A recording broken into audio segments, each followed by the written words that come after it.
On October 4th, 2025, on I-4 near mile marker 108 in Volusia County, Florida, a Dodge Durango allegedly made an unsafe lane change, triggering a violent chain reaction crash involving motorcycles and multiple vehicles. 3 people were killed. The Dodge Durango then fled the scene, leading to a massive manhunt. State troopers are scouring the area looking for a person who drove off from a crash that killed 3 people. Troopers say the driver of the Dodge Durango changed lanes, crashing into a Ford Focus and causing a chain reaction with a motorcycle. The initial impact of the crash caused the first 2 vehicles to crash into the guardrail. The Ford Focus then went back into the eastbound lanes and struck a Honda Pilot. The driver of the Dodge Durango left the scene, and the Ford Focus driver, a 47-year-old woman, was taken to the hospital. The public was demanding justice. After a 6-month investigation, law enforcement finally made an arrest, and they charged 23-year-old Lindsey Isaacs with multiple felonies, including vehicular homicide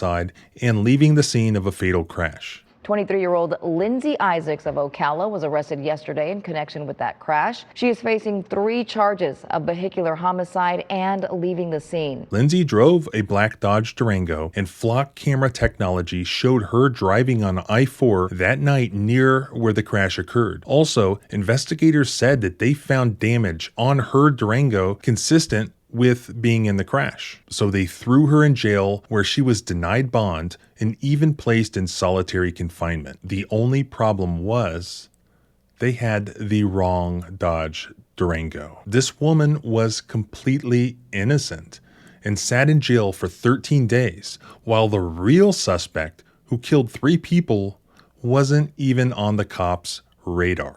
You can't rely on one piece of evidence and just running with that to the exclusion of everything else. No matter what type of investigation you're doing or what type of technology is involved. The cases that stay with me are the ones where the damage was done before anyone knew to fight back. By the time they understood their options, it was too late. People trust that their Medicare broker has their best interests in mind. Unfortunately, that often is not the case. In fact, the DOJ filed a massive fraud complaint alleging that the largest brokers in the country were steering seniors to the plans that paid them the highest kickbacks as opposed to the plans that were right for the seniors. That's why Chapter is important. They are the only Medicare advocates that I trust, because Chapter is the only advisor that compares every Medicare plan nationwide. And their advisors are independent, unbiased, and salary-based. They work for you and not big insurance. If you're already on the right plan, they will tell you, and if not, they can help you switch. The call is free. They can review your options in about 20 minutes. So call Chapter at 215-876-8603. Again, that number is 215-876-8603. Navigate Medicare with the advocate that you deserve. Now let's get back to this video. 23-year-old Lindsey Isaacs of Ocala was arrested yesterday in connection with that crash. She is facing 3 charges of vehicular homicide and leaving the scene. Joaquin Dino was the motorcyclist who died, along with Flagler County Deputy Administrator and his wife.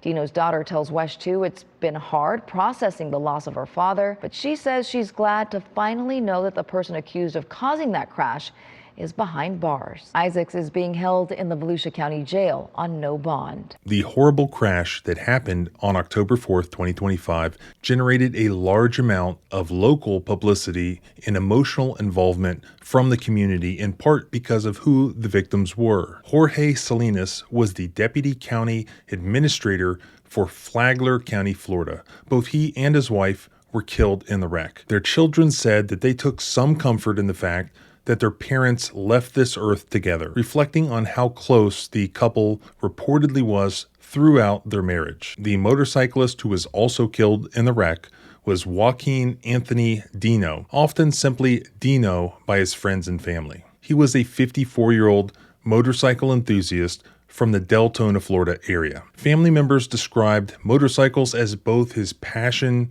and a huge part of his social life and identity. According to his family, Dino had spent the evening celebrating his daughter's birthday before the crash, and he was riding home on I-4 with a group of other bikers who were his relatives and friends. And this would actually later become important because, in a bizarre twist, there would be a connection between Dino and the actual suspect who caused the crash. More on that later. When authorities eventually announced that Lindsey Isaacs was charged with her father's death, Dino's daughter was interviewed by the TV news. She said that she was relieved that the person who killed her father was now behind bars, and now she could move forward. It's been something life-changing for me, trying to adjust to some type of new normalcy and moving forward in life. So how did the Florida Highway Patrol, who conducted the 6-month investigation into the crash, conclude that Lindsey Isaacs was responsible? That is a story best told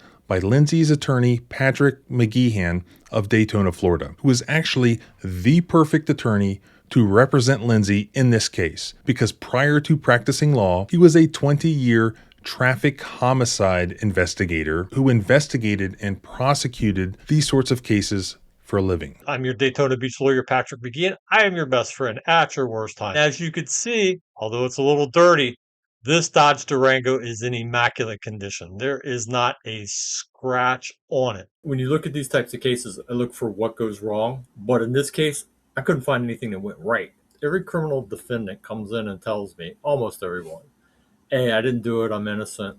And you kind of take that with a grain of salt. Lindsey Isaacs came to me, and she was just so compelling in her story. It's probably the first time where it initially jumped on me, and I thought, this girl is absolutely innocent. And then it only became more evident when we started doing our investigation. So how did this begin for her? I mean, was she just riding down the street and got pulled over, or did the cops reach out to her? And about 3 a.m., she gets banging on the door, and it's the highway patrol. The highway patrol says, hey, your vehicle's been involved in this big crash. And she's like, what are you talking about? I haven't been anywhere. So FHP impounds her vehicle at that time, and they hold her vehicle. So at the 6-month point, I told her, hey, we'll wait for the 6 months to come up. If they don't do anything, we'll get your car back. We'll file an action against them. So we filed the replevin action at the 6-month point, and then they responded by getting an arrest warrant and making an arrest. Tell me a little bit about the accident that is, underlying this investigation. A group of motorcycles were traveling eastbound at a high rate of speed, followed by a Dodge Durango. And what the state relied upon is they had a witness that was in there behind a semi truck who said the Dodge Durango passed him at 100 miles an hour. And he gets out, gives his name to the highway patrol and says it's this black Dodge Durango. So FHP goes and has somebody do their, it's a system called Vigilance here in Florida, where it's all the flock cameras and tag reading cameras, collected database. And they went in and they started looking for Durangos, and they got a hit on Lindsey's Durango with a tag number at that flock camera that's just inside Volusia County, about 2 miles west of where the crash occurs. So they get her on the flock camera, and they totally concentrate on the black Durango and the flock hit. And that's how they show up at her house in Palm Coast. Was that her on the flock camera? Was she on that road that day? Yes, it was her on the flock camera, but as it came down, there were other witnesses that they never interviewed, and they never took their statements into account. Well, it turns out it wasn't a black Durango. It had another witness that FHP had at the time of the 911 calls that said it was a maroon Durango with a partial tag number of 458. So they did a database search for Durangos with a partial tag of 458. That's how they came up with the second defendant, made that arrest. But when did they do that? Was that after your client had already been charged? Oh, yeah. My client was charged, arrested, and spent 13 days in custody.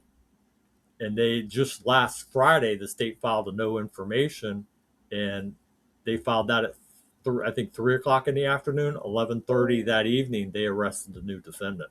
When did they have the description of the maroon Durango? FHP had that information of the 911 calls at the time of the crash, right after the crash, while they were doing their investigation. They never followed up. They went with this one witness that said black Durango. They connected that with the flock hit, and that's all they investigated, to the exclusion of everything else. They had several witnesses describing the crash, but one witness in particular who gave the partial tag number and the description of a maroon Dodge Durango, traveling at a high rate of speed behind the motorcycles. And so, had they searched this vigilance system for any other color or maroon colored Durango, they would have found this other suspect. Or even easier than that, if they'd have gone and reviewed all of their 911 calls, they would have found that information. They had that information at the time they went and impounded Lindsey Isaacs' vehicle. And that's on the FHP CAD. Now, did they make any attempt to interview her or obtain any statements from her at that time? The only statements they got is when they confronted her, says your vehicle has damage. It was in this crash. Lindsey made statements, denying it, and they cited those as spontaneous statements. But they never went to the trouble of, or they never went to the investigative step of actually doing a formal statement, Mirandizing her, and taking her statement. Tell me about the damage on her vehicle. There's absolutely no damage on her vehicle. Her vehicle's it's a 2025 Dodge Durango. It's in immaculate condition. We just got custody of it. FHP released it yesterday, and the defense took custody. So now it's in our custody in a secure warehouse in storage. We videotaped it coming out of FHP impound, and there's absolutely no damage to it. You could see, although it's a little dirty, this Dodge Durango is in immaculate condition. There is not a scratch on it. This car does not have a scratch on it. Has a little bit of bird poop running down the side that you could see right there. All the FHP evidence tags are still on it, and it is just in immaculate condition. As you can see, there, other than the bird poop, there's not a mark on this 2025 Dodge Durango. Didn't they allege that there was damage on that vehicle consistent with the underlying wreck? Yes, they did. They did that in their arrest warrant affidavit, their search warrant affidavit, as well as live testimony in a bond hearing. The FHP trooper got up there and said that they found damage consistent with this crash. And that was a lot? There was absolutely no damage. Did they describe what the alleged damage was? Yes, there was transfer paint and rubber paint because there was a rubber tire outline on the Ford Focus from the side swipe collision. And I actually entered photographs from the vehicle inspection that we did and confronted the trooper with it. And he testified, yes, there is damage on that vehicle consistent with this collision. And they said there were rub marks and it had rained that night and there were rub marks and she tried to conceal the damage. But that proved to be totally false. They seized the car. They sit on it for 6 months. You sue on her behalf to try to get the car back, and then they file for this arrest warrant. What happens next? They file for the arrest warrant. They call me and they go, hey, we have an arrest warrant for Lindsey Isaacs. And I'm like, you're kidding me, right? And they go, no, we have an arrest warrant. So we had to take her to the jail and surrender her. And she spent 13 days in custody. It was a no bond warrant. So we had to have a bond hearing. We had a bond hearing. The judge ruled against us. The judge ruled in favor of the state and held her no bond. A couple of days after that, I get a call from the lead prosecutor on the case. And he goes, we need to talk to you. And I'm driving. Actually, I was leaving from visiting Lindsey at the jail. He goes, we need to talk to you. And I'm like, okay, we need to talk. Like, you need me on the phone or you need me to come down? He goes, well, it's very important. I go, okay, I'm en route to your office. So I go to his office. And they say, listen, we no longer have, he goes, I can't get into it too much, but we no longer have sufficient information or sufficient evidence to hold Lindsey pre-trial. And we're like, okay. So we do a joint motion for the judge for bond. We agree upon the bond amount. The judge graciously gets us in right away, signs the order. She gets out that evening after 13 days in custody. What was the reason that she was given no bond? Because this was a triple death wreck?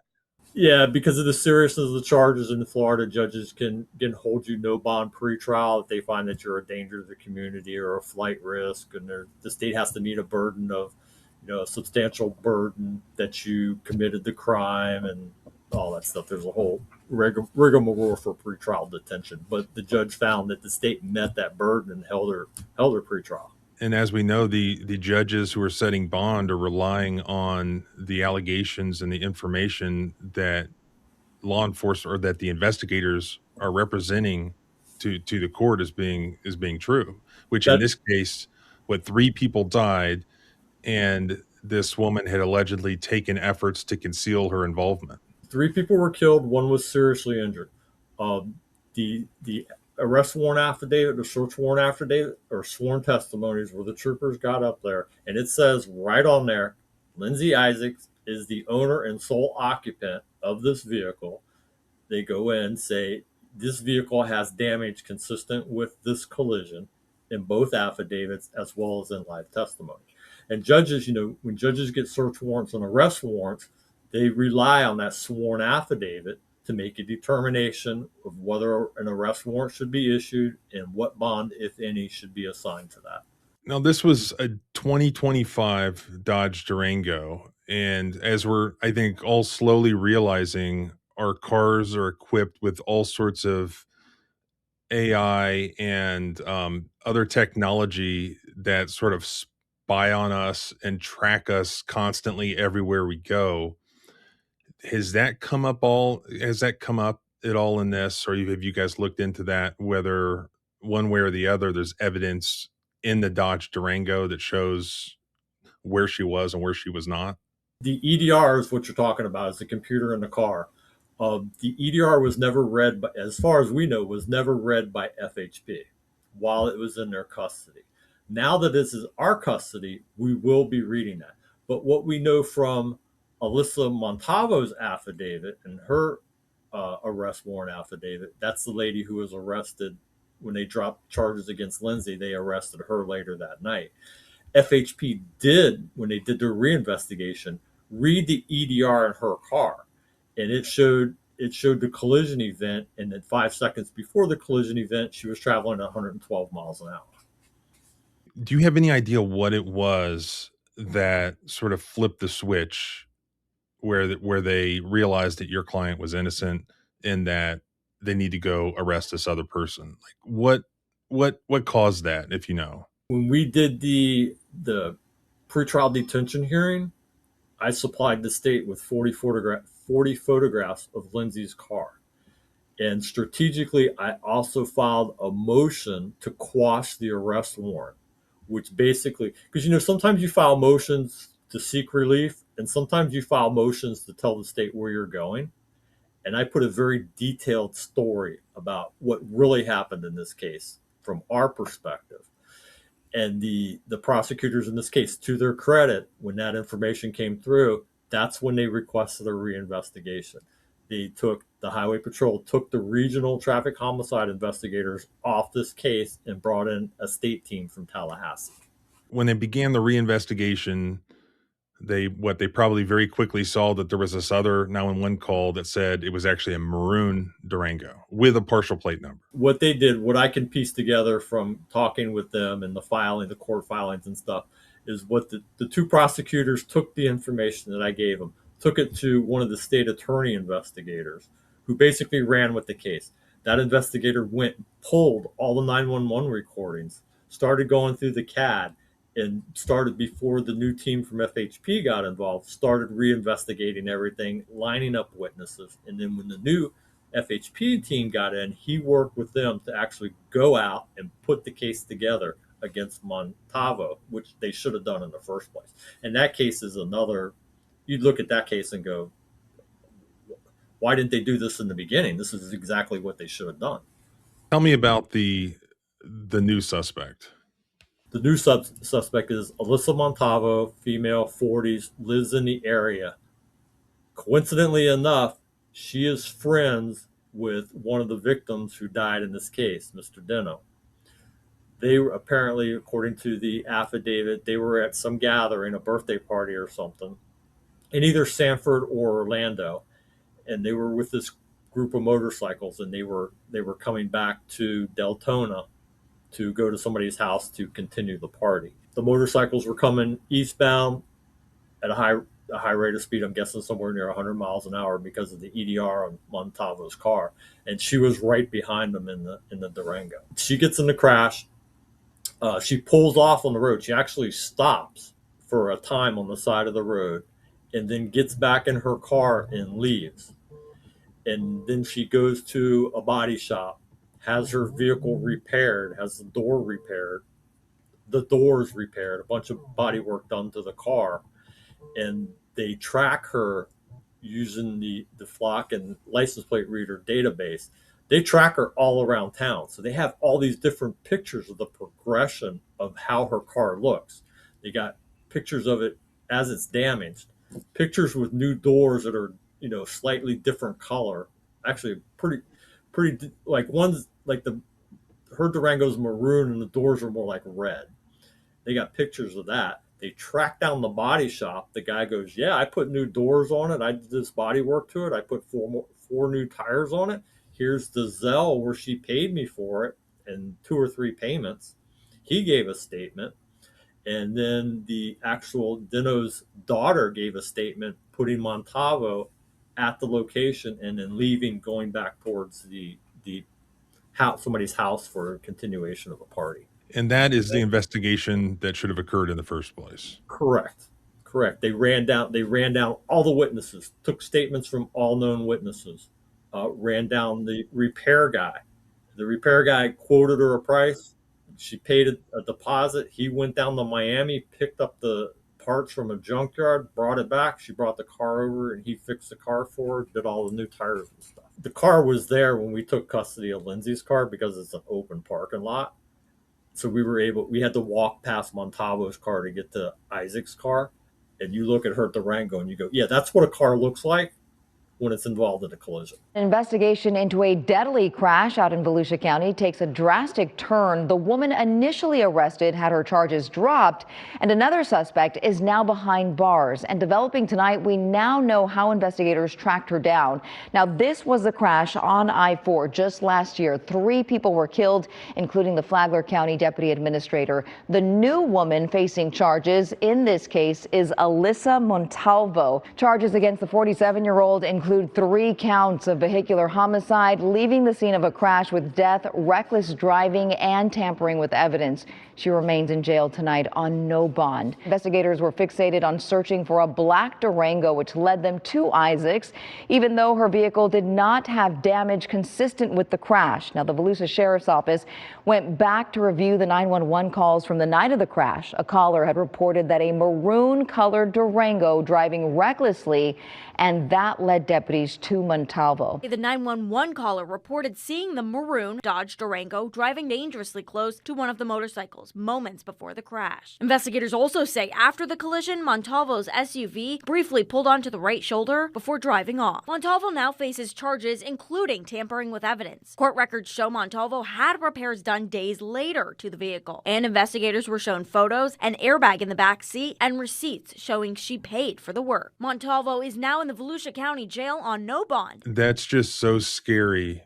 that the troopers initially testified under oath that your client's car was consistent with having been involved in that wreck. And that was just completely fabricated out of thin air. And now, knowing the actual evidence, it wasn't consistent at all. If it had like a dent on the side or a big scrape on the side, it becomes opinion. Yeah, that's consistent with the crash. Okay, you could see something like that. But there is absolutely nothing on Lindsey's car. It's immaculate. And one of the big issues we had at the pretrial detention hearing was this rubber on this Ford Focus. And I'm showing the trooper the pictures of the car. I go, is there any marks on these tires where you guys took tire samples? Any bruises on these tires or anything like that? His response to all the evidentiary questions was the damage to Lindsey's car was consistent with being involved in this collision. And that was his sworn testimony. And that was also their sworn testimony in the search warrant affidavit and the arrest warrant affidavit that they put before judges. You're a former criminal investigator. What do you attribute that to? Do you think that this was intentional, or do you think that this was just sloppy police work or negligence? It's so far past gross negligence. I mean, it's either at or it's tapping that criminal realm. I used to be a traffic homicide investigator for Miami-Dade County Sheriff's Office for almost 20 years. This is exactly what I did. I've been certified in courts as an expert in traffic accident reconstruction. I used to do assignments for the state attorney's office in Miami-Dade County, reinvestigating crashes that 8 other agencies messed up, a lot of them the highway patrol, but municipalities as well. So I know exactly what process to follow in these investigations, how long it takes, and what to do in these cases. And in this case, I cannot find any reasoning for their thoughts and their investigative process whatsoever, other than somebody said a black Dodge Durango, we got a flock hit, this is the car.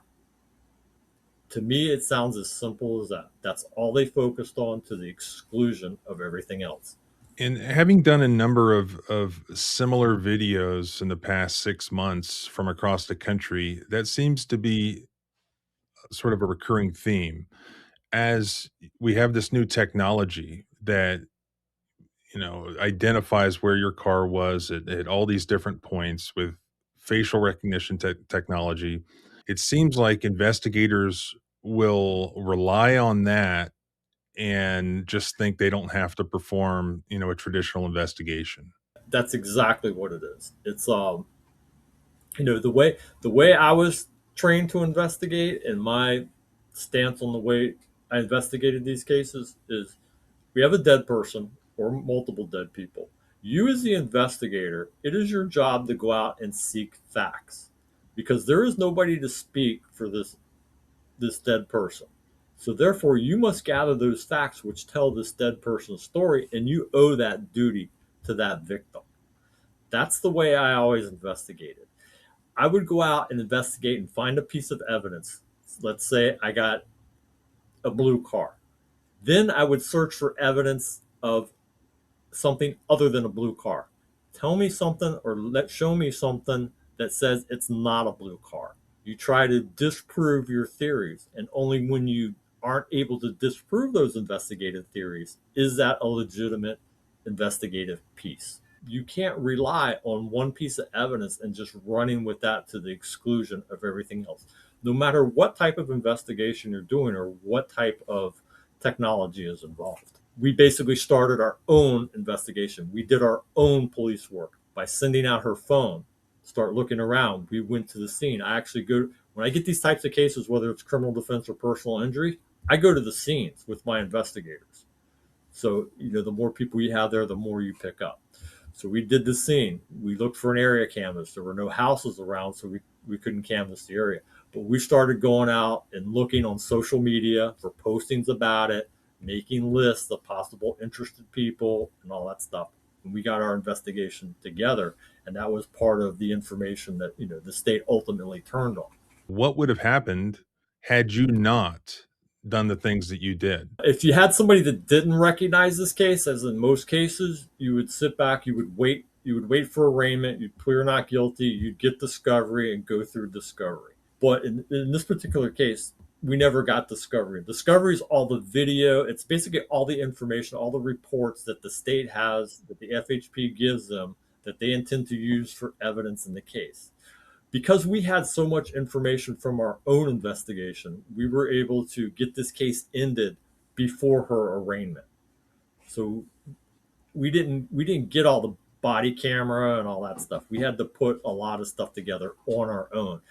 And if she had somebody who wasn't knowledgeable about traffic homicide investigations and how the investigations work, it could have been several more months going through discovery, setting depositions before you ever reach a point where you could challenge the state. It's very difficult to get a state prosecutor to lose confidence in their investigators. When the police detectives or officers send in the discovery to the state, that's golden. That's how the case happens. But what I was able to do very early on in this case was cause the prosecutors to question the highway patrol investigators. And that's why the reinvestigation came up. If she ended up with somebody who's just sort of not knowledgeable about this sort of thing, doing the bare minimum, they can't afford to hire an expert to come in. And so you have the state police coming in and testifying under oath that, yeah, I've been doing this for X amount of years. I've had this training and that training. And in my experience, the damage on her 2025 Dodge Durango is consistent with having been involved in this accident. And they're checking all of those boxes, testifying under oath. And if she couldn't afford to counter that with, her own investigation, her own experts, I mean, she could have been convicted of that and been completely innocent. Yes, absolutely. I mean, public defenders do a great job for the resources that they have. And, I try to help the public defenders out as much as possible because a lot of them know that I'm knowledgeable in this field. But the sad thing is she had a public defender or an attorney, a defense attorney that's not knowledgeable. She'd have been in there for months. The best way to win a criminal case is just to convince the prosecutor. What really intrigued the state or interested the state was the motion to quash the arrest warrant along with the photographs that I gave. Do you think there's any defense to their behavior? I mean, is there any reasonable explanation for the mistakes that they made? No, what this stems from is there's a culture in the highway patrol that's been there for a long time where they think they're the state police, but they're really not. The Florida Department of Law Enforcement is the state police. The Florida Highway Patrol thinks they are all of that. And back in, the 40s and 50s, when they were a large law enforcement agency, that may have been the case, but that hasn't been the case in many decades. There's a lot of ego involved with the Florida Highway Patrol. We've had these issues back when I was a policeman. I became a policeman in '87, and they were present back then, and it's only getting worse. Do you know whether or not there has been any sort of discipline or accountability for completely unnecessarily incarcerating your client? I personally have been in touch via email with the director of the Florida Highway Patrol. He's been very responsive, very gracious. He's agreed to meet with us at the proper time, and he did indicate that he has initiated an internal investigation. We have also reached out upon referral of our state attorney, our local state attorney. We have reached out to the commissioner of the Florida Department of Law Enforcement, requesting a meeting with him to go over Ms. Isaacs' concerns. And Florida Department of Law Enforcement is the state agency which does internal investigations for the Florida Highway Patrol. So something's going on. They're investigating something. How is Lindsey now? How has this affected her? She's the same positive, upbeat, bubbly person, but there's an extra jump in her step now. I mean, she was very, very scared before. Now she's very relieved. She's sleeping better. I mean, she went through an absolute terrible time in custody. She bumped heads with some of the jail guards and stuff, and they put her in solitary confinement. And they really fought back at her and lashed out at her, made her 13 days in custody very miserable. She's getting her life back together. She's absolutely traumatized, though. Being incarcerated, falsely incarcerated, in jail, in G Block, was the worst 13 days in my life. This is a person that's had media show up at her house. They've been following her around, trying to get statements from her, before the case broke. Her own doctor told her that he wouldn't treat her anymore because she was a criminal. She was in a very low place, and she's just coming out of it now. You could see almost the rebirth of her. Does she intend to file a civil lawsuit at this point? Oh yeah, we're doing a 1983 action. That's why we're holding the vehicle. We're keeping the vehicle in secure storage. In addition to that, the estates of the decedents and the injured person have sued Lindsey civilly, and there's a civil case going on with that, and we were under civil preservation letters for the Durango. But yeah, we're going to keep the Durango. We're going to until it's we exhaust all evidentiary value of it. She's still being sued civilly as a result of the arrest as well. Yes, the estates and the personal injury attorney of the injured person have filed suit. I don't know if they filed suit or they're in pre-suit with the insurance company, but they have served Lindsey and us with civil preservation letters to, preserve the Durango. And I updated when all this broke. I spoke with the insurance attorney the other day and updated her on everything that's going on. Most likely that case will now be dismissed. Wow, that's wild. Well, it really is one of the crazier stories that I've heard as far as misidentification arrests. Yeah, it's absolutely. I mean, I've seen some bad stuff. I mean, I've seen some misconduct, but nothing to this level. I mean, this is absolutely insane. I was talking to my team yesterday when we were taking custody of the vehicle. I'm like, between all four of us, were like, we've never seen anything to this level, not even close to this level. A blatant disregard for a person's civil rights, an investigative process, integrity of the investigation. A lot of these cases, you look for where it goes wrong or where it goes south. This is a case where we're looking for something that happened correctly or properly, and none of that we could find.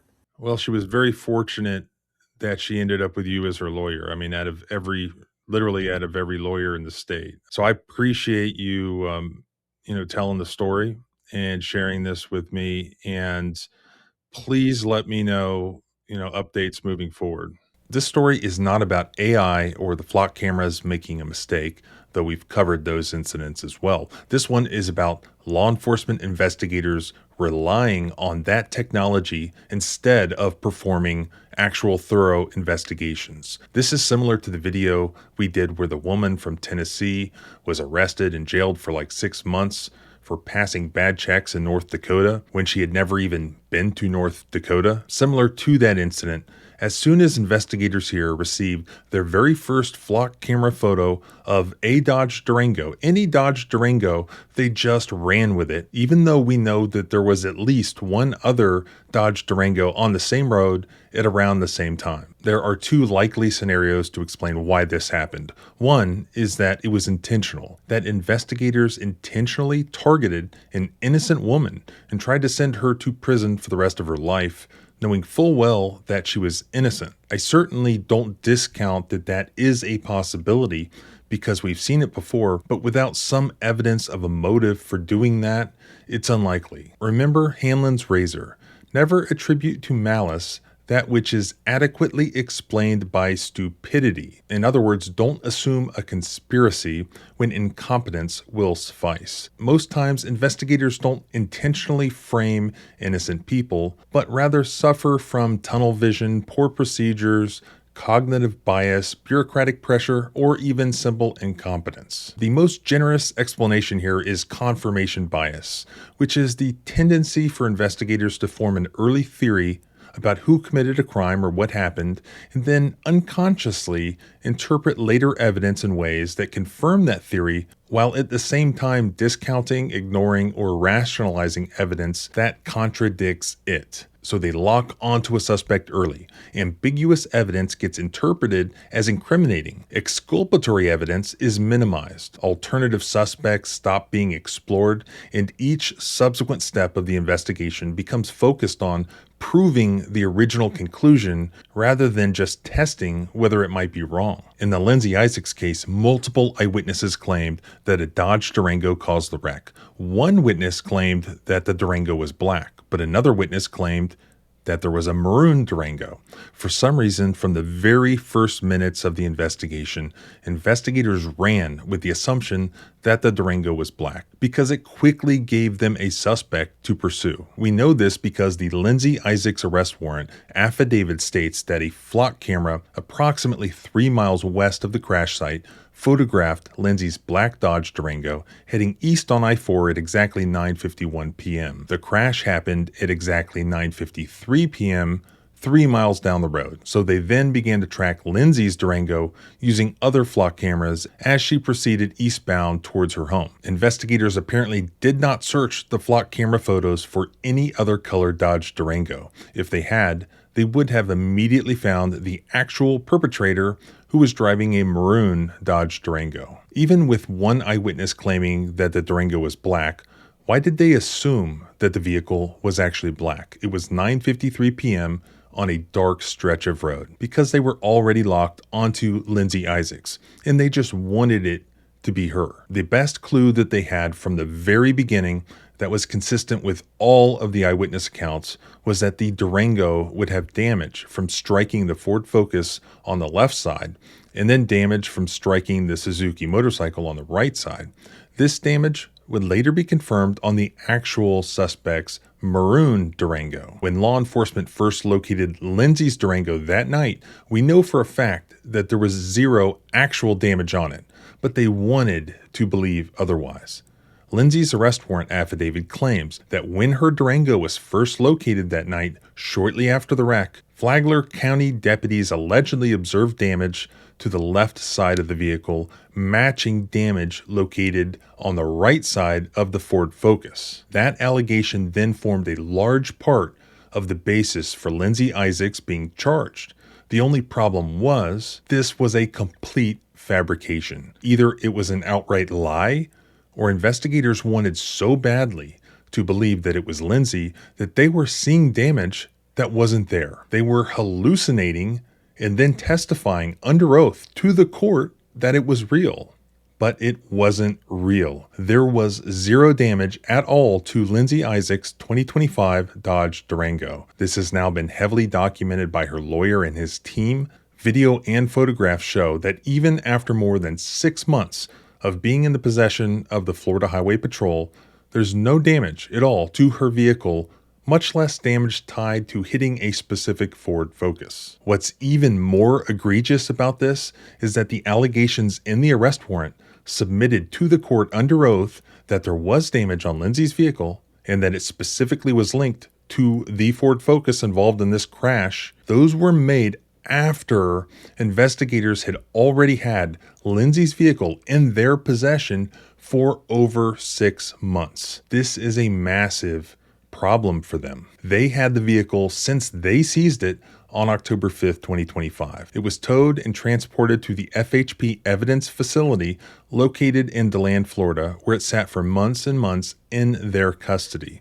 It wasn't until April 16th, 2026, that they obtained an arrest warrant for Lindsey, where they swore under oath that her vehicle, the vehicle they had in their possession, had damage on it consistent with hitting that specific Ford Focus. That's 193 days later that they swore that. They told a judge that there was damage and that it proved that Lindsey killed 3 people. So naturally, the judge threw her in jail without bond, where she sat until her lawyer rescued her. So there's actually a third possibility, that this started out as confirmation bias, and then at some point, investigators realized that they had the wrong person.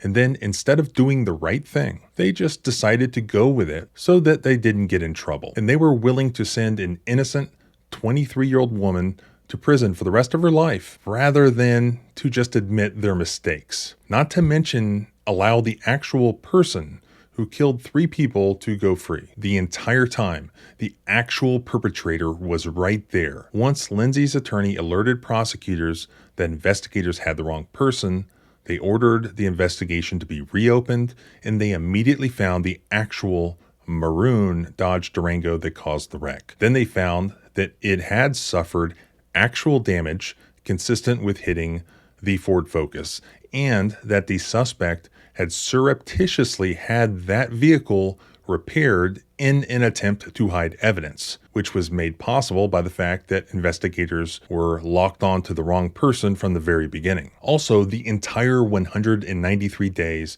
they had Lindsey's Durango in their possession prior to arresting her, despite having a warrant to do it, investigators never bothered to analyze the black box, the EDR data that would have proved that she wasn't involved in the crash, but rather was several miles further east and never would have known about the crash that occurred behind her that dark night. But when they reopened the investigation and found the actual suspect's maroon Durango with actual crash damage, they did analyze that EDR data, and it apparently showed that the actual suspect was indeed traveling around 114 miles per hour and was the vehicle that caused that crash. Now there needs to be a thorough investigation into the investigation. Why did they not search for other color Dodge Durangos? Why did they claim to see damage on Lindsey's Durango that didn't even exist?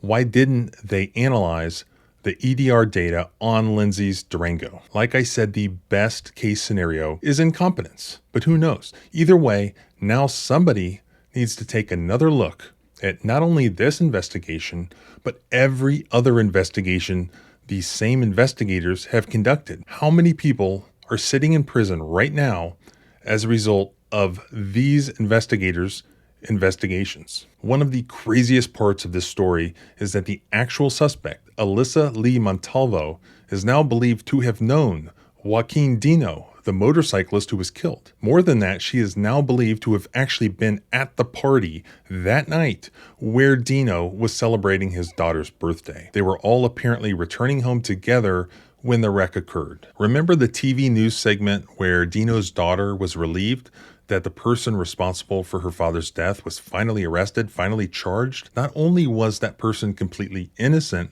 but the actual responsible person, she already knew that person because she was there celebrating her birthday with her, apparently that night, along with her father. I'm going to go out on a limb and speculate that the real suspect, Montalvo, had been drinking at that birthday party, which is why Montalvo was driving 114 miles per hour, driving like a literal homicidal maniac, possibly trying to impress her biker friends, but then accidentally killing one of them along with two other innocent people in the process and seriously injuring another person who survived. And if this is true, how could none of the group of bikers, I think there were 11, how could they not correctly identify the actual suspect to investigators in the first place? Something tells me that there is more to this story. Hopefully a thorough investigation will be done into this investigation. When I hear more, I'll update, and you can follow along by subscribing both here and at the blog